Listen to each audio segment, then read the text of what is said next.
Hello everyone. Welcome to this next topic of DBMS users and role of DBA or database administrator. I hope you have seen all the previous videos of DBMS advantages, functions, roles, etc.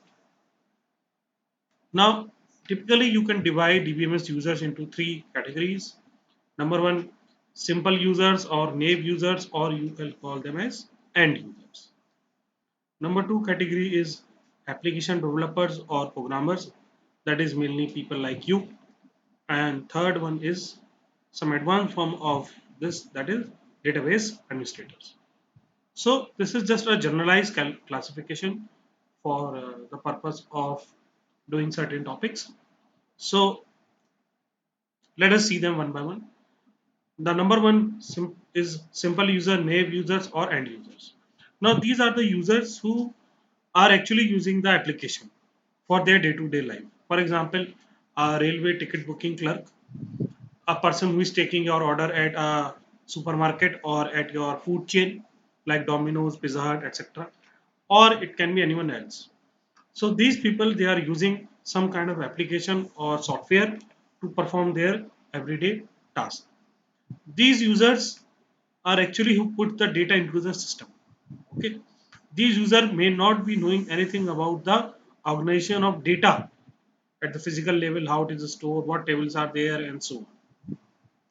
Moreover, they need not to be aware of entire data system in the business application. Okay. Also, they might not have all the access of the entire data which is present in the system. And lastly, they may or may not be aware of even presence of some DBMS like Oracle, MySQL, or something like this. For example, if you ask somebody who is standing on a cash counter on a supermarket that what DBMS are you using, he or she may not be comfortable in answering that because it is not their domain, or they are simply not aware of it. Okay, but they are the main users of the application, or they are the main data creators in the database, because through them the data is enters into the system. So the first one is simple, naive, or end users. Next one is the category of you people who are studying computer science, who are going to become developers or programmers or application developers, who are aware of the presence of the data structure, all the tables, the relationships, the constraint, etc., etc. Okay, they they may not have all the access to the entire data, but they are aware of presence of database and other things in the system. Okay, they might have rights on certain things, uh, and they can access tables directly. They can fire query sometimes depending upon the type of permission. Okay, the third category is most important one, DBA, the database administrator, who is the super user of the system. And the role of DBA is very, very important, and it has number of functions that are performed by a DBA in everyday life. Let us see them one by one. Uh, uh, but before that, I will again request that please make notes of all these things and write it down in the copy. Okay. The very first function of a DBA is listening with the users. Listening means to get in contact with the user or the customer requirements, what kind of data is required, what needs to be captured in the system. Okay. So DBA needs to interact continuously with the user to understand the need of the data in the system and its use. Okay. This was the first role of DBA. Second is again you can very well understand the first thing, defining security and integrity checks. So different kind of permissions, login permissions, access permissions, they are defined by DBA.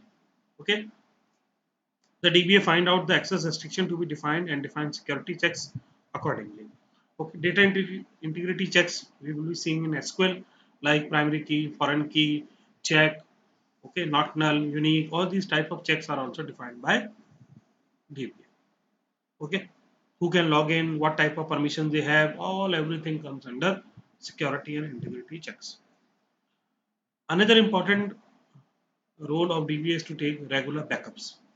For example, in case of any kind of failure, power failure, hard disk failure, network failure, hardware failure, disk failure, it is very important that not a single piece of data is lost.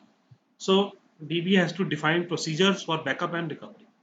It is very important that how the data is to be backup, where it's to be kept, how the copies are to be maintained, how they are destroyed. Everything is to be decided by DB.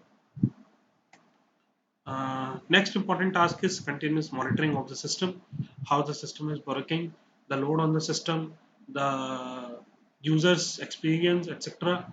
So DB has to monitor the database and take measures to optimize all the queries in the system. Other functions, similar type of functions are DB can decide the load and load balancing on the system. So depending upon workload or sometimes they can be more number of users, less number of users. For example, during your call reservation, suddenly 10 to 20 lakh people can log in at 10 a.m. So you need to do some kind of load balancing.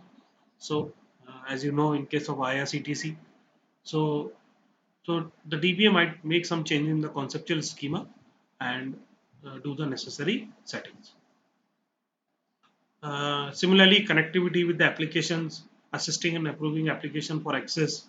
This again is an important task of DBA. As I've told you, in case of bank, Android application can access, Java application can access, uh, HTML based application can access. So all these application access to a common database.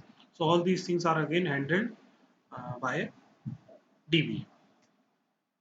Deciding the data structure of the data, entire how number of tables, their relationship, etc. All again is again the responsibility of DBA. Okay. Actual usage, what is the usage of the database in terms of storage space, in terms of cloud storage, or what has to be done. So this information is also useful for tuning the system, or you call it as performance tuning. Okay, so these are the major roles and functions of a DBA. Again, I will request you to kindly note them down, and you can imagine that if you become a DBA in future, so you have to do all these tasks. Okay, defining the schema, liaising with the user, defining security and integrity checks, defining backup and recovery procedures, monitoring performance, loading, deciding and loading database contents. So content means you sometimes you need to uh, preload the data. So that is before running the actual application. So this is also again done by DB. Assisting and approving application access, designing data structure, monitoring actual usage. So these are the major functions of DB. Okay. With this, thank you very much. I'll see you in next video.